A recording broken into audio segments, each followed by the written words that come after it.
In this episode, I'm going to give my answers to the Ask Me Anything questions I posted on my Instagram post this week. So we have 5 questions asking about Zone 2 cardio for Muay Thai, shortening recovery between hard rounds, how many rounds of sparring, and the deficits that I see in high-level Muay Thai athletes. So let's get into it. Fighters, welcome back to another episode of Heat Trick Muay Thai Performance. Starting with the cardio questions. So first one, Zone 2 running, the ins and outs for a Nak Muay, how long or far per session, how many sessions a week, and also the benefits to our development. So Zone 2 cardio, if you're not familiar with that, just to clarify exactly what that is, it's between 60 to 70% of your maximum heart rate. For me, I'd actually take that up to about 75% of maximum heart rate at the top end. That's still going to give you the development that I'm going to explain that gives you. So that's a rate at about sort of between 3 to 5 out of 10 on a rate of perceived effort. It's also a rate that you feel like you can hold a conversation while you're running. So it's not particularly tough at all. It's a gentle run. So the benefits of that are that you're going to get faster recovery. You can recharge between combinations better, between rounds of fighting and training sessions themselves. What it does is it develops aerobic capacity, and that's the energy production side of things. It's your energy reservoir. So I like to use that analogy for fighters, is that it's building up your reservoir of energy behind your dam. And whereas more intense methods build the aerobic power side, which is like the dam gates in that wall to let that energy out, to supply it quick enough for the activities that you're doing. So what we want to make sure is that reservoir is big enough. And that's what this steady state stuff's going to do. If your reservoir is not that big and all you do is the power side of it, you're going to end up with big dam gates that open up and empty your reservoir really quick, and you'll gas out that way. So you need that combination of the two, and it starts by having that aerobic capacity foundation. And what it will mean is, not only does that mean you can supply energy to the activities you're currently doing, but it also means you can just tolerate more intense training more often too. So that recovery between training sessions and training days goes up through the roof if you've got sufficient capacity, and is terrible if you haven't got it. And this develops what's referred to as general conditioning. It's the energy production. It's training the heart muscle itself. It develops eccentric cardiac hypertrophy. So it's the left ventricle of your heart that stretches and gets bigger. So each pump will give you a bigger volume of oxygenated blood around the body. And that, if you're training at about 75% of maximum heart rate, sort of 60 to 75%, that's the sweet spot to do that. If you're training more intensely than that, you're not going to stretch that ventricle and you won't get that benefit. And those sessions at that sort of intensity want to be between 30 to 60 minutes in one session, and between 1 to 3 times per week. And that depends on the phase of training you're at and where your personal development is. So if your resting heart rate is below 60 beats per minute, then those kind of zone 2 cardio runs aren't going to give you anything to build a bigger reservoir. Your reservoir is already pretty good, and more intense methods are probably better for you. But for someone with a good aerobic capacity already, that then serves as a recovery run, as active recovery, to get fresh oxygenated blood around the body. And that's what you'll see a lot of the fighters in Thailand are actually using this for. And I've got a link to another video that I'll share that goes into that in a lot more detail for you.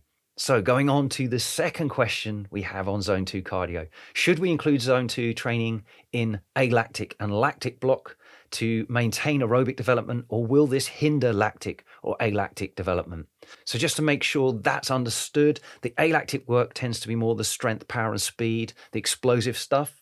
And then the lactic work is that more sort of local muscular endurance and even central endurance, where we're pushing at a hard rate for longer and there's insufficient rest and recovery for repeated bouts. And you're going to start finding your efforts diminish as you fatigue.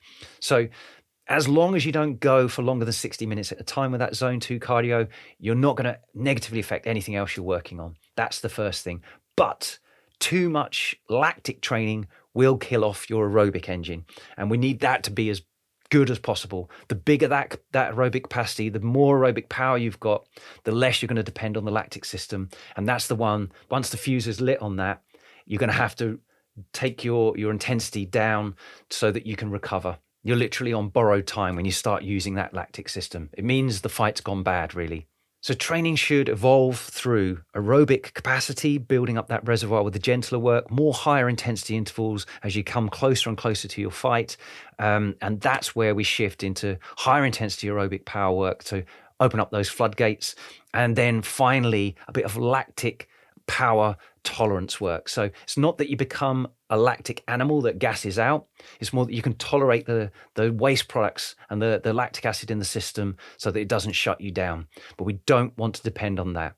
A fighter should be aerobic power recharge and then alactic explode with a little bit of lactic if we need to, but it means the fight's gone bad if you're extending your efforts for longer than 30 seconds at a time, and that lactic system becomes the predominant emphasis of you supplying your energy. So on to question 3. What are the ideal ways to shorten the time it takes to recover between hard rounds? Well, first of all, aerobic capacity. Like I say, it's your recharge. So the bigger your aerobic capacity, the quicker you're going to recover between rounds anyway. But then the next thing is that passive recovery is better than active recovery. So rather than being up and walking around, just being static will get your heart rate down a lot quicker.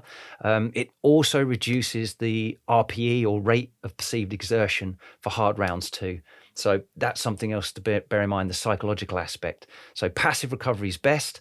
Standing with your hands on your knees is much better than standing with your hands behind your head when you're trying to recover, despite what every PE teacher has probably told you. The research has shown that that's true. And actually sitting between rounds is psychologically better than standing between rounds, even if physiologically there's no difference. So the rate of perceived effort for the rounds is less if you've sat down between rounds. Also, while passively seated between rounds, if your corner team massages your legs, your arms and your shoulders, that helps remove the waste products and lactic that's built up in the local muscles too, without you having to exert any effort. Also, your breathing makes a big difference. If rather than shallow chest breathing, you can have deep diaphragmatic breaths or expand the side ribs lower down, that's going to help you recover a lot quicker because that triggers the parasympathetic nervous system, the rest and recovery. That's going to bring your heart rate down, get you out of your mental fog and back into the game a lot better. And no water slurped in until you get your breathing under control. Otherwise, you're just likely to chuck it down your airway and choke yourself.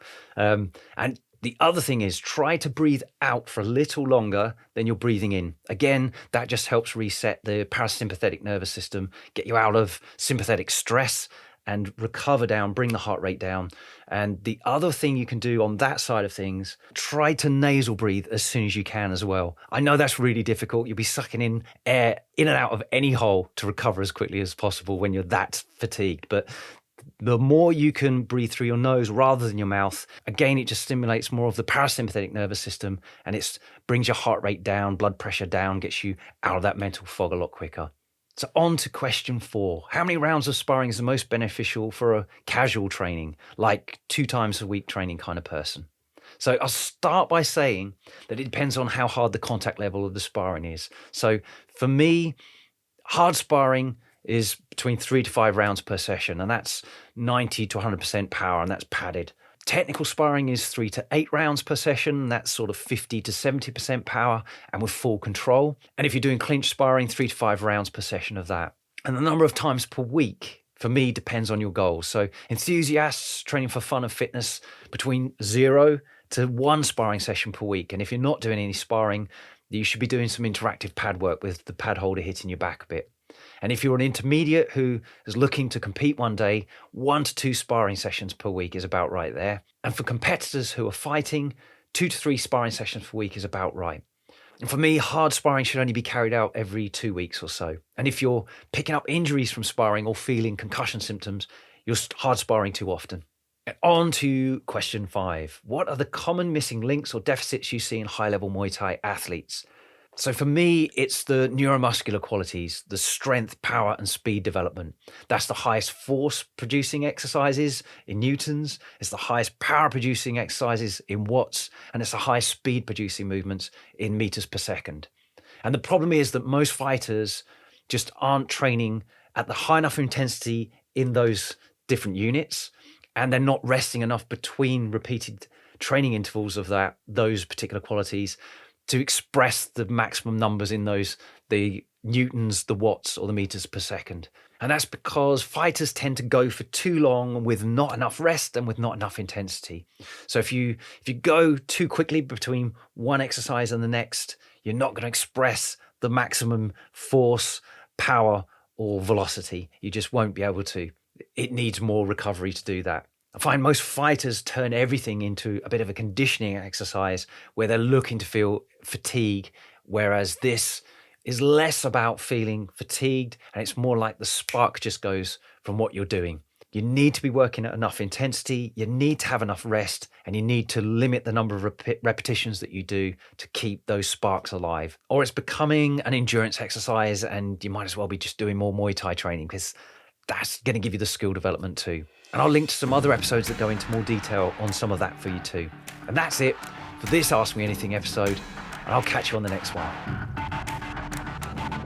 Thanks for listening. If you found this valuable, please like, subscribe, and share with someone else it could help too. Please give the podcast a review or comment below. We'd love to hear from you.